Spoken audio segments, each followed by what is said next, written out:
Hey everybody, Manga Mike here, and we're back with yet another video. I'm wondering if anybody was like, what the heck was that? But anyways, I'm really sorry. I tried to make this video I think this is like the 6th or 7th time I've tried to create this freaking video. I had it so that you could see like me actually working on this, but for whatever reason, like it's just not coming together properly. I don't know if my computer's not quite like at the strength necessary to make a video of that extent, but so I wanted to still be able to give you my fan art video of Deku. So I'm just going to have to go through each layer, unfortunately, and kind of tell you what I did. But anyways, let's get started. So this took me forever, which is sad because it's very sloppy looking. But the reason why is because I probably should have taken a picture of myself in the view that I wanted this character to be in, Deku to be in. And I just didn't do that. So yeah, it took me a little while, but as you can see, like the video that just came out on Wednesday, I'm using a lot of the same techniques. I'm using, trying to develop perspective and put forms in perspective in order to build my character. You can see the cylinders in the arm, cylinders in the fingers, the sphere and Loomis method head,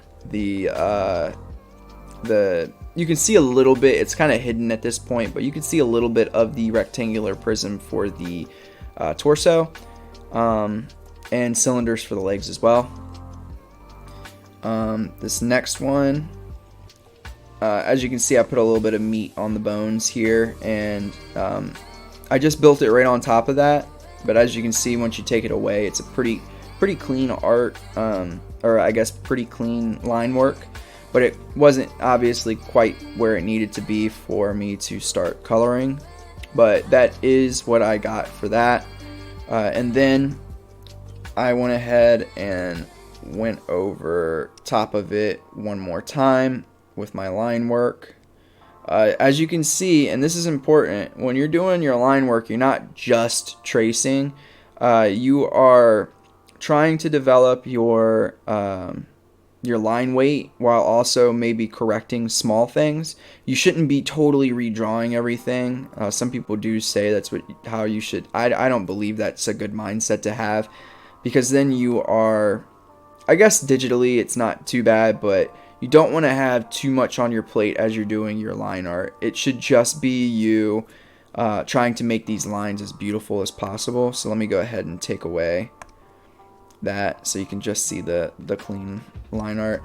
I'm still working on this. I mean, looking back on it, I can see there's small disconnects and stuff like that. Line art is not my specialty. I have a lot of work to do with this. I do like the way that I did the hand. As you can see, I am trying to do some atmospheric perspective by having the lines with the most weight being the ones that are closer to us or the ones in shadow. So I thought that was pretty decent. I'm going to wait to show you this piece up here until the end, because that was kind of an After Effects thing that I did, and I'll talk about that a little. So the first thing I like to do when I go into colors is I like to block out the character.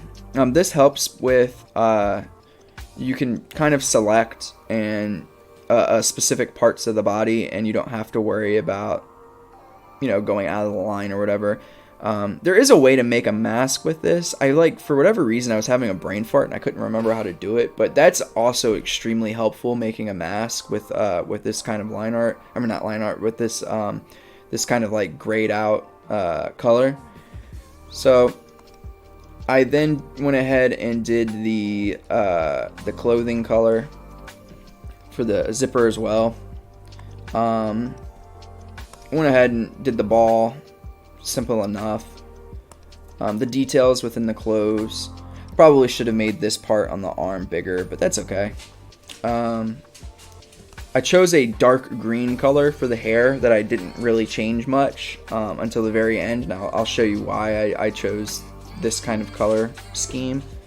So the skin, I made sure to go ahead and have his broken finger.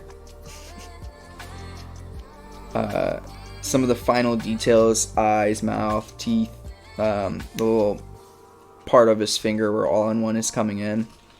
And then this is like the second part, starting in on the shadows for like the skin. And then shadows for the clothes. And as you can see, again, like I said earlier, like the heavier lines are where kind of the shadows are, as well as where it's at in space. You want your heavier lines to be closer to you. Shadows for the whites.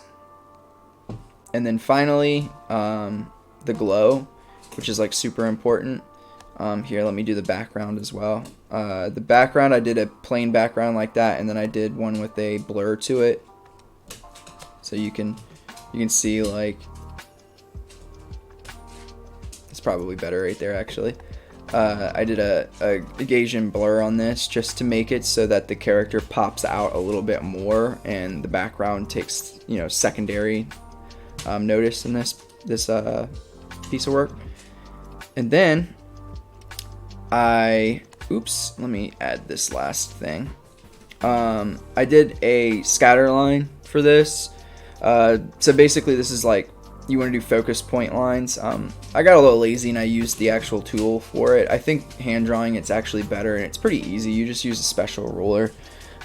In my next like fan art that I do this with, I'll probably do it with the special ruler instead. You have a little more control. And then finally, like I said, the lines. So I like doing this. Sorry about this artifact. I don't know why this is here. I could probably erase it right now, to be honest with you. Yeah, I don't know how that happened, to be honest with you.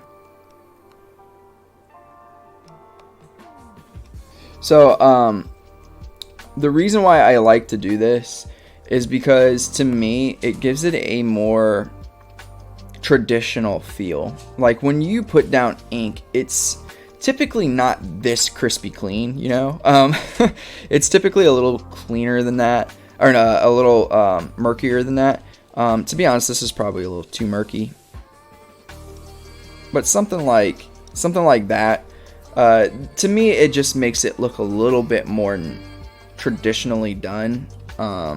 There's one more thing that I forgot to do, and it's bugging me. Here it goes, eye shine. Did that even change? Let me check out. Oh, I know what's wrong. It needs to be higher. But yeah, here it goes. To me, at least, it makes it feel a little bit more traditionally done. And I don't know, I prefer this kind of look over like the really, really harsh digital art lines. So this is something that if you want to put within your artwork, you can definitely do it. The way that you do it is you would just duplicate your line art. You would go up to filter, go to blur, and then Gaussian blur, however it's said, and it will create this kind of line look for you. Again, like I said, I really enjoy it. I think it makes it look a little more traditional and a little bit more finished and complete. But anyways, that is my, I don't know what the difference is now between this one and the other one. But anyways, yep, that is my Deku fan art. One thing before I go that I did want to say briefly is this isn't like a plug for another video or anything like that. It's also not something to pat myself on the back for. It's something more so to help you maybe think about your work as an artist. If you go back and you can just look at the thumbnail of my video. I think it's called like using fan art to improve your skills or something like that. I did a piece of fan art for Vash the Stampede, and if you just look at the difference between that and this, you'll see the improvement that I've made over a 2-year period. at least I think I've made a lot of improvement. I still have a long way to go, but I'm super happy with the way that this came out. I can even do better than this today, I think. But that was all just basically to say, don't give up. Don't feel like it's not doable. There's so much that you have to learn, and it is overwhelming at times, but take your time, take it step by step. Think of one thing that you want to improve upon in like a month. The thing that I really wanted to improve upon this past month was faces, and I think that, at least in my opinion, the face that I drew for Deku is much better. At least this face is much better than anything that I could have done even this time last year or even 2 months ago, right? That's kind of the key. You find things that you want to improve upon, and you improve upon those things. Concentrate on those things for as long as you can before you get bored with it. So anyways, that's kind of my advice for you for improvement. I do hope that you enjoyed this video. Again, I'm sorry that it wasn't like a time-lapse video of me actually creating this. It just wasn't working out. But anyways, I look forward to making more videos about this. I'll try to do a fan art video once every week or two. And I will post these on Fridays. But anyways, if you liked it, make sure you go ahead and give me a nice big old thumbs up. If you haven't subscribed yet, please make sure you do that. But other than that, I'm Manga Mike, and I'm out.